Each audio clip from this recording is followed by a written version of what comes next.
Hello दोस्तों, आप सभी का स्वागत है कौटिल्य एकेडमी में। आज से पहले आप लोग कौटिल्य में ऑफलाइन पढ़े होंगे। अब से आप लोगों को कौटिल्य में ऑफलाइन और ऑनलाइन दोनों की सुविधा दी जा रही है। ठीक है। आज हम लोग चर्चा करेंगे रीजनिंग सब्जेक्ट में। और रीजनिंग सब्जेक्ट में सबसे पहले हम लोग देखेंगे सिलेबस के बारे में कि आखिर रीजनिंग में हमें पढ़ना क्या क्या है, एग्जाम में क्वेश्चंस कैसे आते हैं।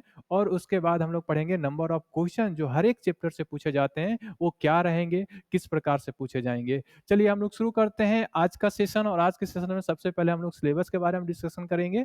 उसके बाद फिर हम लोग कुछ पढ़ भी लेंगे ताकि आपको पता चल पाए कि एग्जाम में क्वेश्चन किस प्रकार से आते हैं। ठीक है, चलिए शुरू करते हैं।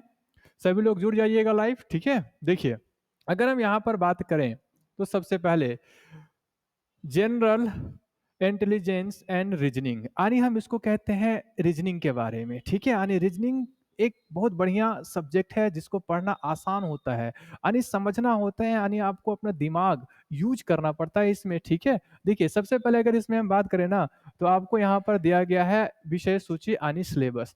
तो सिलेबस में अगर हम बात करें तो देखो लिखा हुआ है एनालॉजी जो हमको पढ़ना है। ठीक है, उसके बाद क्लासिफिकेशन है, सीरीज है, कोडिंग डिकोडिंग है। अब देखो एग्जाम में होगा क्या ना कि अगर एग्जाम में हम बात करें ना तो टोटल नंबर ऑफ क्वेश्चन आपके एग्जाम में मिनिमम 20 क्वेश्चन पूछे जाते हैं। मिनिमम 20 क्वेश्चन, कोई भी आप एसएससी एग्जाम देने जाएं, बैंकिंग एग्जाम देने जाएं या फिर स्टेट गवर्नमेंट का एग्जाम देने जाएं तो वहां पर मिनिमम आपके 20 क्वेश्चन होंगे। मिनिमम 20 क्वेश्चन और मैक्सिमम आपके 50 क्वेश्चन होंगे। रीजनिंग से 50 क्वेश्चन होंगे। ठीक है, कहीं कहीं कई बार तो कोई एग्जाम में हर एक क्वेश्चन के लिए आपका 3 नंबर होता है, यानी 20 क्वेश्चन है ना तो 3 नंबर करके मिलेंगे, यानी आपको 60 नंबर मिलेगा। ठीक है, अगर 50 क्वेश्चन है ना तो 3 नंबर करके मिलेगा, यानी 3 तो कितना हो गया 150 नंबर। तो रीजनिंग सब्जेक्ट अपने आप में ही एक क्वालिफाइंग पेपर बन जाता है, यानी अगर आपने इसको पूरा बना लिया तो आप मेरिट लिस्ट में आ जाओगे। ठीक है, और इसमें एक भी क्वेश्चन गलत नहीं करना होता है। समझ गए कि नहीं? ठीक है, अब हम लोग सिलेबस के बारे में बात करते हैं कि आखिर सिलेबस में पूछा क्या क्या जाता है। तो देखो सिलेबस में पूछा यह जाता है रीजनिंग में, पहला एनालॉजी है। अगर हम एनालॉजी की बात करते हैं तो इससे नंबर ऑफ क्वेश्चन कितने पूछे जाएंगे, आप बताइए कितने पूछे जाएंगे। तो ध्यान रखिएगा कि एनालॉजी से आपके एग्जाम में जो नंबर ऑफ क्वेश्चन पूछे जाते हैं वो एक पूछा जाता है, एक से दो पूछा जाता है। ठीक है, क्लासिफिकेशन की बात करें तो यहाँ पर आपका 0 से 1 क्वेश्चन पूछा जाता है, नहीं कभी कभी पूछा गया कभी नहीं पूछा गया। अच्छा, सीरीज से हमेशा क्वेश्चन 1 से 2 पूछा जाएगा हमेशा। उसके बाद कोडिंग डिकोडिंग से 3 से 4 क्वेश्चन हमेशा एग्जाम में पूछा जाता है। तो इंपॉर्टेंट है, पढ़ना है। ठीक है, उसके बाद अगर हम यहाँ पे बात करें,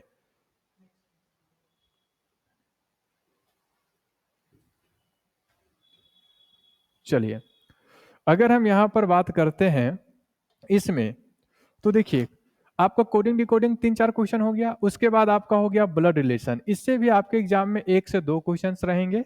उसके बाद डायरेक्शन सेंस से आपका 1 से 2 क्वेश्चन रहेगा आपके एग्जाम में। और उसके बाद वेन डायग्राम, ये देखो कभी कभी 1 क्वेश्चन आया कभी कभी 2 क्वेश्चन आया, इसका वेटेज होता है। ठीक है, चलिए तो आप यहाँ तक समझ गए कि एग्जाम में कैसे क्वेश्चन किस प्रकार से आते हैं। आगे बढ़ जाते हैं, जब आगे की अगर हम बात करते हैं तो देखिए अल्फाबेट टेस्ट, इसके आपके एग्जाम में कभी कभी 0 क्वेश्चन कभी कभी 1 क्वेश्चन, यानी वेटेज तो यानी हर एक एग्जाम में आपको नहीं देखने को मिलेगा, कभी कभार देखने को मिलता है। अच्छा, सिटिंग अरेंजमेंट, अब देखो सिटिंग अरेंजमेंट का ना वैल्यू बढ़ गया है। तो अगर बात करें ना तो 2 से 3 क्वेश्चन आपके एग्जाम में पूछा जाता है हर बार। हर बार चाहे कोई भी एसएससी एग्जाम देने जाओ, रेलवे एग्जाम देने जाओ, वहां पे आपको मिलेगा। बैंकिंग में तो पूछता ही है ये। ठीक है, मैथमेटिकल ऑपरेशन 1 से 2 प्रश्न या फिर हम कहें 2 से 3 प्रश्न, ये कहीं इंपॉर्टेंट है मैथमेटिकल ऑपरेशन। अर्थमेटिक रीजनिंग, यानी अर्थमेटिक रीजनिंग वही कहते हैं जो आपका मैथमेटिकल रीजनिंग होता है ना, जिसमें से आपका एज हो गया, जिसमें से आपका एलसीएम एचसीएफ हो गया, तो वही सब इसमें आ जाता है। तो 1 क्वेश्चन इसमें भी आता है, 1 से 2 क्वेश्चन। ठीक है, उसके बाद आपका है मिसिंग नंबर। मिसिंग नंबर से 1 से 2 सवाल रहते हैं आपके एग्जाम में। उसके बाद आपका है नंबर है, रैंकिंग है, टाइम सेंस का क्वेश्चन होता है, 1 से 2 सवाल यहाँ पर बन जाता है आपका। ठीक, उसके बाद सेलोलिज्म हर एक एग्जाम में 1 से 2 क्वेश्चन रहता है, इंपॉर्टेंट है। ठीक है, अब यहाँ पर वर्ड्स वाले ये कभी कभी क्वेश्चन आते हैं, 1 से 2 क्वेश्चन आते हैं, कभी कभी 0 से 1 क्वेश्चन कह दें इसको। उसके बाद अल्फा न्यूमेरिक आपके आते हैं, और ये भी हम कह दें कि 1 से 2 क्वेश्चन आते हैं हर एक एग्जाम में।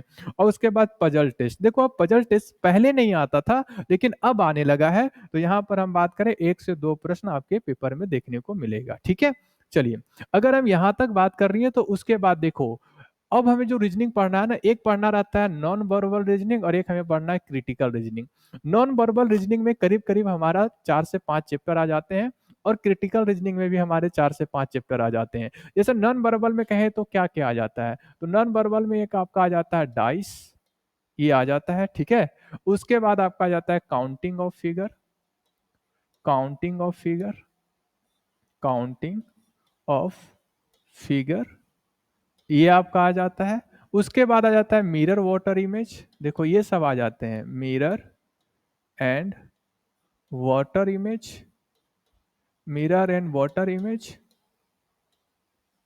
उसके बाद आपका आ जाता है paper cutting folding, paper cutting and folding, folding, ठीक है। उसके बाद आपका आ जाता है कंप्लीशन ऑफ फिगर, ये इंपॉर्टेंट है, जो हर एक एग्जाम में देखने को मिलेगा। उसके बाद आपका आ जाता है embedded of figure, embedded of figure, ठीक है। और आपका आ जाता है figure series, figure classification, figure analogy. यानी हम ये कहें ना, तो नॉन वर्बल रीजनिंग से आपके एग्जाम में 2 से 3 प्रश्न देखने को हमेशा मिलेगा। अब कौन से चैप्टर से रहेगा ये हम नहीं कह सकते, लेकिन हमेशा मिलेगा। एक क्वेश्चन आपका डाइस से फिक्स रहता है, एक क्वेश्चन, और बाकी इन सब से 2 प्रश्न रहेंगे, लेकिन कौन से चैप्टर से आएगा ये नहीं पता। किसी भी चैप्टर से आ सकता, हो सकता है एक क्वेश्चन पेपर कटिंग फोल्डिंग का दे दे, एक क्वेश्चन काउंटिंग फिगर का दे दे, ये सबको दे नहीं, ठीक है। या हो सकता है कंप्लीशन ऑफ फिगर का एक क्वेश्चन दे दे, एक इमीडिएट का दे दे, बाकी को नहीं दे, ठीक है। तो ऐसे करके हमें इसमें पढ़ना है, ठीक। अगर हम बात करें इसके बाद, तो इसके बाद हमें पढ़ना है क्रिटिकल रीजनिंग। और क्रिटिकल रीजनिंग में हम जो पढ़ेंगे वो पढ़ेंगे स्टेटमेंट वाले क्वेश्चन। कौन से क्वेश्चन? स्टेटमेंट वाले। जैसे हम लोग पढ़ेंगे क्या, statement, conclusion, statement and assumption, statement and argument, ऐसे करके पढ़ेंगे हम लोग, ठीक है। तो ये सब हमें पढ़ना होता है इसमें, और इसके भी आपके एग्जाम में अब क्वेश्चन ज्यादातर देखने को मिल रहे हैं। तो टोटल हमें इतना ही पढ़ना है, इसके अलावा हमें रीजनिंग में नहीं पढ़ना है, और इन्हीं से सारे क्वेश्चन आ जाते हैं। और एग्जाम में इसके भी आपके 2 से 3 प्रश्न देखने को मिलेंगे। कितने प्रश्न देखने को मिलेंगे? 2 से 3। तो टोटल रीजनिंग का सिलेबस मोटा मोटी यही है जो आपके एग्जाम में अभी लेटेस्ट पूछा जा रहा है। देखो पहले क्या पूछा जाता था 1999 में, 2001 में, ये इससे मैटर नहीं करता। अब लेटेस्ट 2024, 2023 इसमें क्या पूछा जा रहा है, ये आपको ध्यान रखना, तब जाकर के एग्जाम क्रैक होंगे। सही स्ट्रेटजी के साथ पढ़ना है, तब जाकर के एग्जाम क्रैक होंगे, नहीं तो एग्जाम भूल ही जाओ। पढ़ो, ठीक, मेहनत करो, क्योंकि अब जानते हो ना सैलरी कितना होने वाला है। जब 8 पे कमीशन लागू हो जाएगा तो आप ये समझना है कि आपका सैलरी 50,000 होगा। काहे, जो भी आप छोटा से छोटा जॉब करो, मान लो आप ग्रुप डी की भी नौकरी कर रहे हो, तो ग्रुप डी में भी आपके कुछ दिनों में सैलरी 50,000 हो जाएंगे स्टार्टिंग सैलरी। तो समझो करीब करीब यहाँ तक। इतने पैसे खर्च कहाँ करोगे? अपना पैसा रहेगा, कमाओगे, अच्छा लगेगा, ठीक है, सुकून देगा, मम्मी पापा डांटेंगे नहीं, कुछ भी खरीदो, कौन बोलने वाला है आपको जी, अपना पैसा है कि नहीं है। चलो, तो अब हम लोग बात करते हैं। देखो अब हम लोग एक चैप्टर को पढ़ते हैं। मैंने आपको मोटा मोटी सिलेबस बता दिया है कि ये सिलेबस है। तो देखो, हम लोग तो सिर्फ सिलेबस जानने के लिए तो आए नहीं हैं, हम लोग कुछ पढ़ने के लिए भी आए हैं, ताकि हमें तो पता चले कि एग्जाम में क्वेश्चंस कैसे आते हैं, किस प्रकार के क्वेश्चंस हमें पढ़ने होते हैं। तो देखो, आज जो हम लोग स्टार्ट करने जा रहे हैं ना, अगर आज की हम लोग बात करें, तो आज हम लोग स्टार्ट करने जा रहे हैं नॉन वर्बल। क्या करने जा रहे हैं? Non verbal.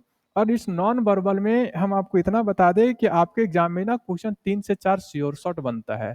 हम लोग पढ़ने जा रहे हैं नॉन वर्बल, नॉन वर्बल, ठीक है। और नॉन वर्बल में भी हम लोग कौन सा चैप्टर स्टार्ट करेंगे? सबसे पहले हम लोग स्टार्ट करेंगे डाइस। हम लोग इसको स्टार्ट करेंगे डाइस। आप लोग सभी घर में डाइस खेले होंगे, पासा खेले होंगे, ठीक है। और इसी पासा से आपके एग्जाम में क्वेश्चन पूछा जाता है। एक क्वेश्चन तो श्योर शॉट है कि हर एग्जाम में आएगा। आने अगर एग्जाम हुआ तो 90% चांस है कि इससे एक क्वेश्चन तो हमेशा आएगा। फिक्स है, नंबर ऑफ क्वेश्चन एक तो फिक्स रहेगा, कोई डाउट है ही नहीं इस चैप्टर में। अब देखो इसमें होता क्या है, पहली बात कि हम आपको क्वेश्चन को दिखा देते हैं कि एग्जाम में क्वेश्चन कैसे पूछे जाते हैं। तो देखो क्वेश्चन इस प्रकार से पूछे जाते हैं। आप यहाँ पर के देखो, जरा अगर हम यहाँ पर बात कर लें, तो देखो कितना बढ़िया से क्वेश्चन लिखा हुआ है ना, साफ साफ आपको दिख रहा है। बोलता है क्या, एक पासे के अलग अलग चेहरे पर 6 संख्याएं दी गई हैं, 1, 2, 3, 4, 5 और 6 लिखी हुई है। इस पासे की 2 स्थितियां दी गई हैं, पहला ये, दूसरा ये, ठीक है। बोलता है निम्नलिखित आकृति में दिखाई गई है 2 के विपरीत चेहरे पर संख्या ज्ञात करिए। यानी आपसे पूछता है कि find the number of the face of opposite of 2। यानी आपसे ये पूछ दिया कि अपोजिट ऑफ 2, ठीक है। तो अपोजिट ऑफ 2 कैसे निकालेंगे? अब खुद सोचो कि अपोजिट ऑफ 2 कैसे निकालेंगे? तो इसका कॉन्सेप्ट आना चाहिए। कॉन्सेप्ट आना चाहिए कि नहीं आया? तो सबसे पहले हम इसके कॉन्सेप्ट को समझेंगे। जब तक कॉन्सेप्ट नहीं समझोगे ना, क्वेश्चन बनाना मुश्किल है, टफ है। देखो कब पूछा गया है? हायर सेकेंडरी लेवल एग्जाम में पूछा गया है। 25/6/2024 को शिफ्ट 1 में पूछा गया है। यानी हर एक एग्जाम का पूछा हुआ क्वेश्चन है ये, ठीक है। तो हम लोग जरा इसके बारे में पढ़ते हैं। और कैसे पढ़ेंगे इसके पहले बेसिक कॉन्सेप्ट को समझते हैं। तो बेसिक कॉन्सेप्ट में हम लोग आ जाते हैं। जनरली हमें जो डाइस में पढ़ना है ना, टोटल 4 केसेस पढ़ना है। सबसे पहले हम लोग पढ़ेंगे केस नंबर 1। तो सर केस नंबर 1 क्या होता है? तो केस नंबर 1 में आपके एग्जाम में ना ऐसे करके एक ही सिंगल डाइस दिया रहेगा, ऐसे करके ऐसे सिंगल डाइस दिया रहेगा और इसमें कुछ नंबर लिखा रहेगा। जैसे हमने लिखा 1, हमने लिखा 2, हमने लिखा 3। अब इनका अपोजिट पूछ लिया जाएगा कि बताओ 1 के अपोजिट में कौन सा संख्या है, 2 के अपोजिट में कौन सा है, 3 के अपोजिट में कौन सा है। तो ये पूछा जाएगा, यानी अपोजिट पूछा जाता है। ध्यान रखना है क्या पूछा जाता है? अपोजिट। तो जिस समय आप अपोजिट निकाल लिए ना, उस समय आपका आंसर बन जाएगा। यानी आपसे विपरीत पूछा जाएगा, तो विपरीत ही तो निकालना है, बाकी तो कुछ नहीं निकालना है। तो बस इतना ध्यान रखना कि भैया केस 1 में हमें सिंगल डाइस के बारे में पढ़ना है, इसके अलावा एग्जाम में कोई भी डाइस नहीं दिया रहेगा। अब देखो हमें पढ़ना क्या है? हमें पढ़ना है इसके बाद केस 2। हमें क्या पढ़ना है? केस 2। तो केस 2 इंपॉर्टेंट है और सबसे ज्यादा आपके एग्जाम में केस 2 से ही क्वेश्चन आता है। VVI है, इसको क्या कहेंगे? VVI। अब केस 2 में क्वेश्चन कैसे होते हैं? तो केस 2 में टोटल 3 टाइप के क्वेश्चन बनते हैं। पहले हम लोग पढ़ेंगे टाइप 1 के क्वेश्चन। तो टाइप 1 का क्वेश्चन होता क्या है? तो टाइप 1 में ध्यान रखिएगा, आपके एग्जाम में 2 डाइस दिया रहेगा। कितने डाइस दिया रहेगा? 2। 2 डाइस। तो अगर 2 डाइस यहाँ पे गिवन होगा, ऐसे करके मैंने पहला डाइस लिख दिया, मैंने लिख दिया 1, मैंने लिख दिया 2, मैंने लिख दिया 3। फिर मैं यहाँ पे एक और डाइस लिख रहा हूँ, ध्यान दो। मैं एक और डाइस लिख रहा हूँ और मैंने ये लिख दिया, ठीक है। मैंने लिख दिया यहाँ पे 1, मैंने लिख दिया 4, मैंने लिख दिया 6, ठीक है। अब आपसे पूछेगा कि बताओ हमें 5 के अपोजिट में क्या होगा, हमें बताओ 2 के अपोजिट में क्या होगा, ठीक है। तो ये हुआ टाइप 1। अच्छा सर इसको टाइप 1 क्यों कहेंगे? अच्छा इसको टाइप 1 की कैटेगरी में हमने क्यों रखा?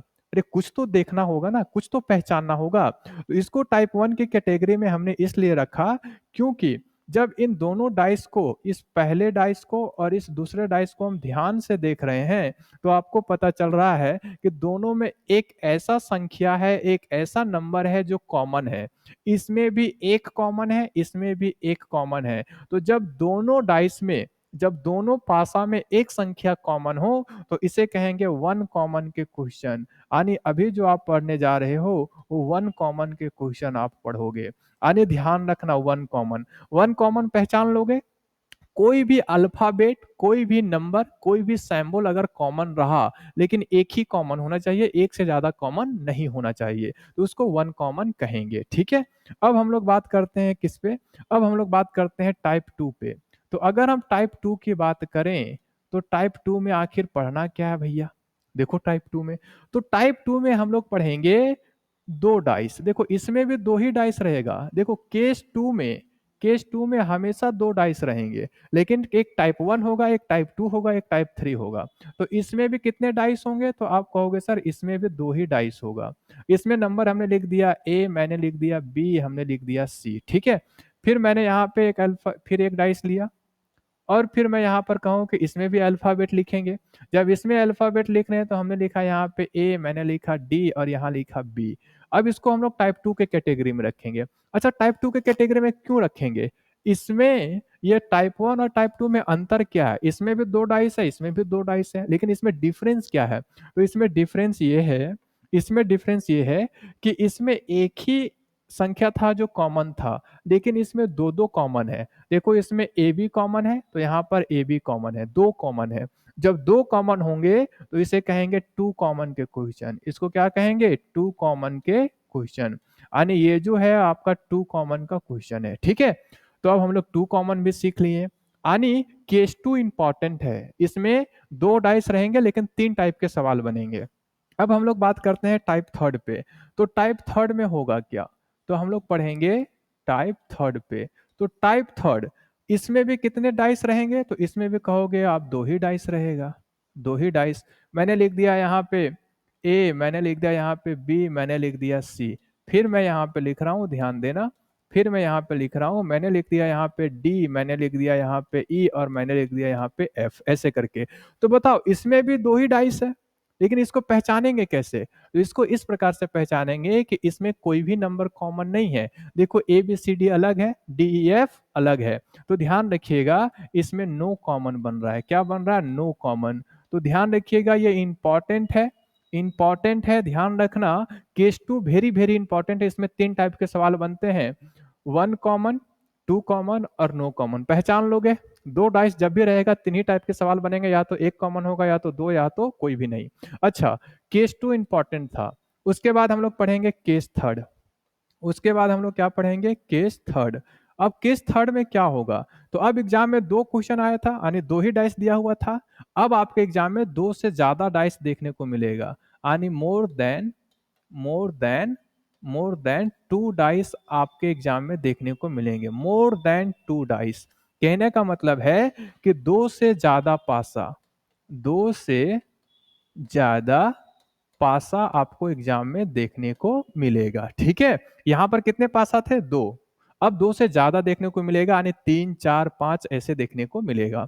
अच्छा, उसके बाद हमें पढ़ना है केस 4। क्या पढ़ना है? केस 4। और केस 4 में हम लोग पढ़ेंगे ओपन डाइस। क्या पढ़ेंगे? ओपन डाइस, जिसे हम लोग कहते हैं हिंदी में खुला पासा, खुला पासा। टोटल यही हमें पढ़ना है, केस 1, केस 2, केस 3 और केस 4। ये भी आपका VVI है, एग्जाम में इससे भी क्वेश्चन बनते हैं और ये भी आपका VVI है, यानी टोटल ये तीनों केसेस जो है ना ये इंपॉर्टेंट है। ठीक है, चलिए, तो अब हम लोग बात करते हैं ना कि सबसे पहले क्या पढ़ेंगे।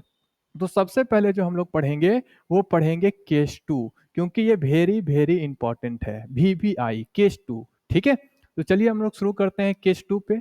अब देखो, केस 2 पढ़ने से पहले, यानी क्वेश्चन बनाने से पहले आपको कॉन्सेप्ट पता होना चाहिए कि सर आखिर इसको बनाएंगे कैसे, बनाएंगे कैसे। क्वेश्चन तो समझ में आ गया कि ऐसे ऐसे आएंगे, तो केस 1 होगा, केस 2 होगा, केस 3 होगा, केस 4 होगा।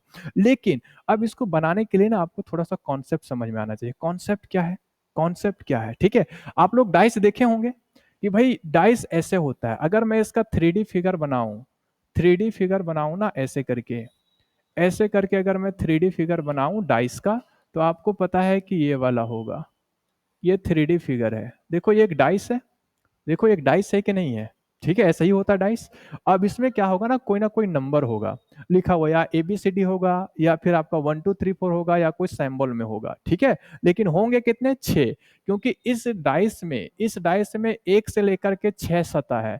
टोटल सतह की संख्या कितनी है? 1 से लेकर के 6 सतह है, यानी सतह सरफेस, सरफेस की संख्या कितना है? 6। तो अगर 6 सरफेस है तो 6 नंबर होंगे, 6 अल्फाबेट होंगे। ठीक है, 6 सिंबल होंगे, जो भी होगा 6 ही होगा। अब इसमें ना पता है कि मान लो कि मैंने ये टॉप में लिखा 1, तो आपसे पूछेगा कि भैया बॉटम में क्या है, अपोजिट पूछेगा, बॉटम में क्या है, तो जनरली आपसे बॉटम ही पूछेगा। लेकिन एग्जाम में ये वाला फिगर नहीं दिया रहेगा, एग्जाम में जो है ना ये फिगर नहीं दिया रहेगा। एग्जाम में जो फिगर दिया रहेगा वो ये दिया रहेगा, यानी 6 सरफेस आपको नहीं दिखाई देगा। एग्जाम में ऐसे करके 3 ही सरफेस दिखाई देगा। देखो, इसमें और इसमें अंतर है कि नहीं है? इसमें आपको 6 सरफेस दिखाई दे रहे हैं, लेकिन इसमें 3 सरफेस दिखाई दे रहा है। एक ये दिख रहा है, एक ये दिख रहा है और एक ये दिख रहा है, बस इसके अलावा नहीं दिख रहा है। ठीक है, हाँ, तो 3 ही दिया रहेगा, बाकी छिपा रहेगा। ठीक है, तो आपको अपोजिट निकालना है। अब देखो, अगर अपोजिट निकालना है ना, तो आपको एक कॉन्सेप्ट पता होना चाहिए, वो क्या है? क्लॉकवाइज। क्लॉकवाइज, जैसे मान लो कि मैंने एक सर्कल बनाया ये, ठीक है।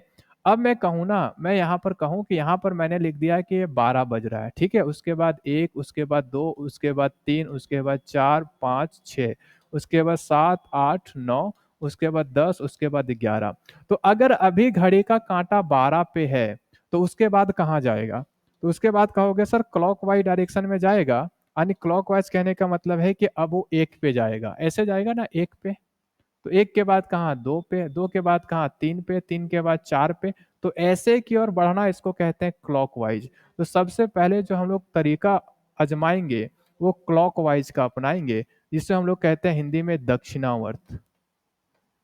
दक्षिणावर्त यानी आपको क्लॉकवाइज आना चाहिए, क्लॉकवाइज। और घड़ी के विपरीत दिशा में चलेंगे तो उसको कहेंगे एंटी क्लॉकवाइज। तो हम लोग जो यूज करेंगे वो क्लॉकवाइज का यूज करेंगे, आगे की ओर बढ़ना। क्लॉकवाइज मतलब होता है आगे चलना, पीछे नहीं, आगे चलना, ऐसे करके आगे चलना। ठीक है, तो चलिए हम लोग क्वेश्चन पे आते हैं और क्वेश्चन को हम लोग समझते हैं कि क्वेश्चन को कैसे सॉल्व करेंगे। ठीक, सबसे पहले हम लोग पढ़ने जा रहे हैं क्या, तो केस 2, और केस 2 में पढ़ेंगे सबसे पहले वन कॉमन। ठीक है, तो चलिए क्वेश्चन देखिए, आपके सामने ये क्वेश्चन आया।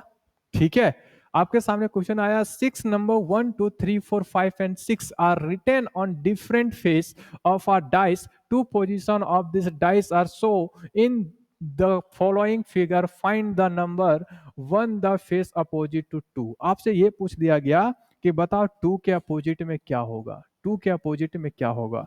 तो कैसे निकालोगे, तरीका क्या है निकालने का, अब समझो निकालना कैसे है। तो सबसे पहले ये आपके सामने फिगर है, ये क्या है फिगर, तो ये फिगर नंबर 1 है, ये फिगर नंबर 2 है। तो टोटल कितने फिगर हैं, तो आप कहोगे सर 2 फिगर हैं। तो 2 फिगर में 3 टाइप के सवाल बनते हैं, या तो 1 कॉमन, या तो 2 कॉमन, या तो नो कॉमन। तो पहले पहचानो ये कि ये कौन सा कॉमन है। तो आप कहोगे ना सर अगर दोनों को कंपेयर करें ना, तो एक नंबर कॉमन है 3 और इसमें भी एक कॉमन है 3। तो दोनों को पहले सर्कल कर दो, क्योंकि पहचान में आना चाहिए कि ये 1 कॉमन है। जैसे पहचान लिए कि इसमें एक नंबर कॉमन है, इसको ट्रिक से सॉल्व करो। यानी इसको सॉल्व करने का एक तरीका है, जिस तरीके को हम लोग कहते हैं 1 कॉमन ट्रिक। इसको हम लोग क्या कहते हैं, 1 कॉमन ट्रिक। अच्छा, 1 कॉमन ट्रिक होता क्या है, 1 कॉमन ट्रिक अप्लाई कैसे होता है। तो 1 कॉमन ट्रिक अप्लाई करने का सिंपल सा तरीका है, क्या है कि भैया जो भी नंबर कॉमन हो, जैसे इसमें क्या कॉमन था 3 और इसमें क्या कॉमन है 3, पहले इसी को लिखना है, पहले इसी को। तो पहले लिख दो, पहले मैंने लिखा 3 और 2 बार 3 है तो 2 बार 3 लिखो, एक 3 को ऊपर एक 3 को नीचे। देखो हमने एक 3 को ऊपर लिखा, एक 3 को नीचे लिखा, क्योंकि इसमें भी 3 कॉमन था और इसमें भी 3। यानी सबसे पहले वही नंबर लिखा जाएगा जो आपका कॉमन होगा, कॉमन, इसके अलावा दूसरा नहीं लिखा जाएगा, पहले कॉमन वाले लिखने हैं। अब सर कॉमन लिख दिए, इसके बाद क्या, इसके बाद जो भी संख्या कॉमन था, इस कॉमन के आगे वाला नंबर लिखना शुरू करो, आगे वाला यानी आगे। तो बताओ 3 के आगे ऐसे ऐसे क्लॉकवाइज, 3 के क्लॉकवाइज में कौन सा नंबर है 5, तो 3 के आगे लिख दो 5। और फिर 5 के आगे कौन सा नंबर है, कहोगे सर 5 के आगे नंबर है 1, तो लिख दो 1, यानी सीक्वेंस से लिखना है, लिख दिए।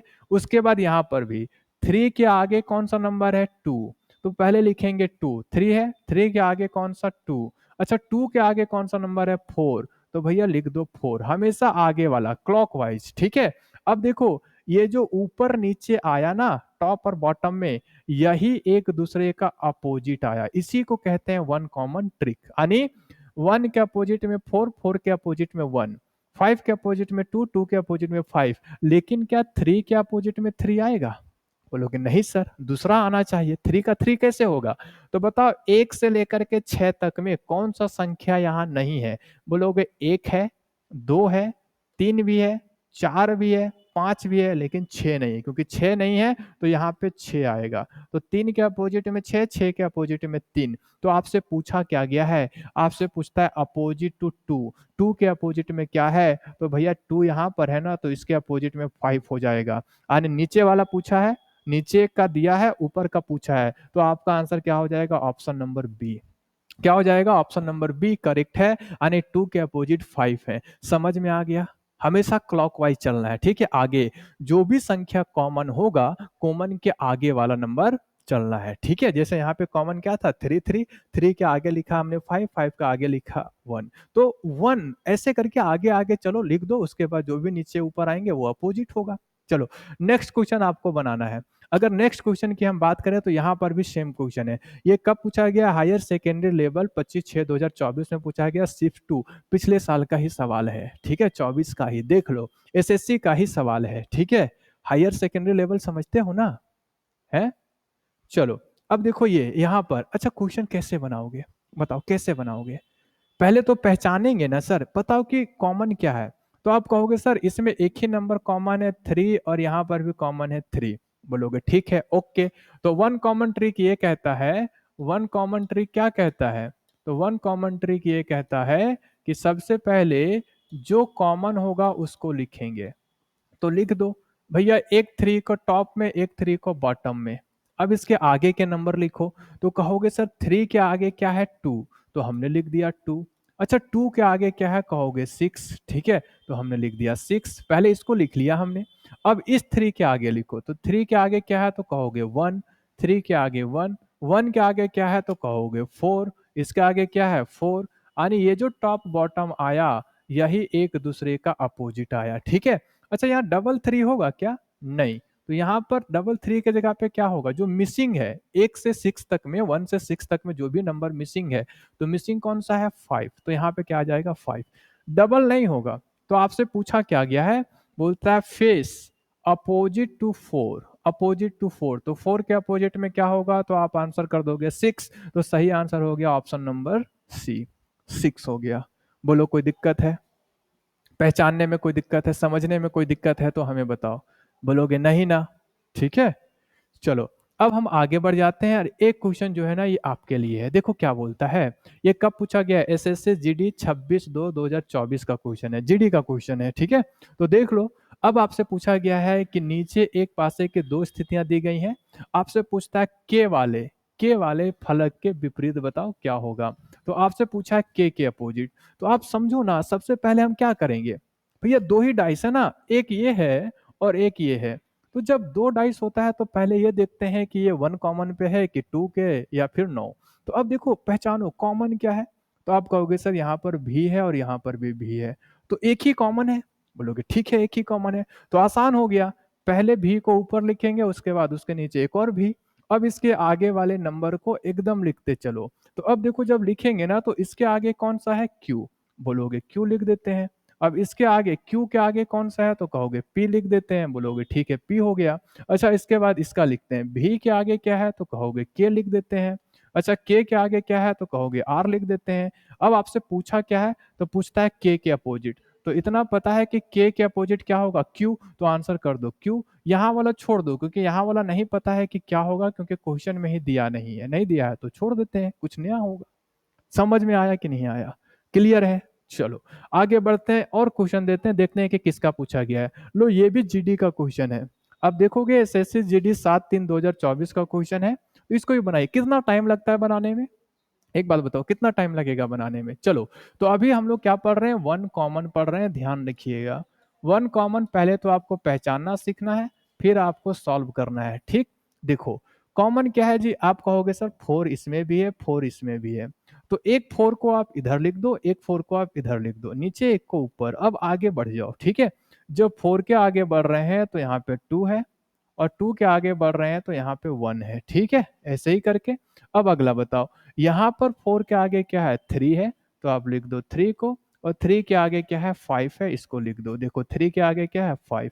अब हमें आपको बताना है कि किसका अपोजिट पूछा गया है। तो बोलता है 2 के अपोजिट बताओ, 2 के अपोजिट। तो 2 के अपोजिट क्या हो जाएगा 3, तो आंसर क्या हो गया 3, ऑप्शन नंबर ए सही है ना, आसान है ना जी। तो एसएससी में रीजनिंग जो है ना वो आसान, टफ नहीं है, ठीक है। बहुत क्वेश्चन आप तो यूं ही बना दोगे, लेकिन हाँ कुछ क्वेश्चन में आपको टाइम लगेगा, अच्छा खासा टाइम लगेगा, ठीक है। चलो अब देखो ये आ गया आपका एसएससी सीएचएसएल का पूछा हुआ क्वेश्चन है, 24/5/2022 का शिफ्ट 1 का है, ठीक है। तो देखो इस क्वेश्चन को कितना टाइम लगेगा, ठीक है, कितना टाइम लगेगा। आपसे पूछता है क्या, कि एक ही पासे के दो अलग अलग स्थितियां दिखाई गई हैं जिसके 6 फलक हैं, 1 से 6 तक है।